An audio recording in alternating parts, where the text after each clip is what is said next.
இந்த விளக்கு ஏற்றி வச்சதுக்கு அப்புறமா இப்போ சொல்லக்கூடிய இந்த மந்திரத்தை சொல்லி புஷ்பங்களால் முருகனுக்கு அர்ச்சனை பண்ணணும். அதாவது பூக்கள் வைத்து முருகனுக்கு அர்ச்சனை பண்ணணும். நிச்சயமாக உங்கள் வாழ்க்கையில் வெற்றி மேல் வெற்றி கிடைக்கும். வாழ்க்கையில் பின்தொடர்ந்து உங்களை கெட்டது அனைத்துமே ஒளிஞ்சு போயிடும். முருகனுடைய பரிபூர்ண அருள் நமக்கு கிடைக்கும். பல நாளா துன்பம் இருந்தால் கூட அது பறந்தோரிடும். திருப்பரங்குன்றம், திருச்செந்தூர், பழனி, சுவாமிமலை, திருத்தணி, பழமுதிர்ச்சோலை இதுதான் முருகப்பெருமானுடைய அறுபடை வீடுகள். இந்த ஊர் பெயரை இன்னைக்கு உச்சரிக்கிறதுக்கு தனி புண்ணியம் நாம செஞ்சிருக்கணும்.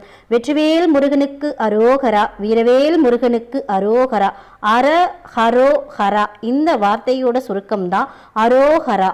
அரோகரா அரோகரா. இந்த வார்த்தை ரொம்பவே சக்தி வாய்ந்த வார்த்தை. இறைவா, எங்களுடைய துன்பங்களை நீக்கி நற்கதியை எங்களுக்கு அருள்வாயாக. இதுதான் இந்த அரோகரா அப்படின்ற வார்த்தைக்கு உண்டான அர்த்தம். இந்த வார்த்தையை சொல்லும் போதே அடிவயிற்றிலிருந்து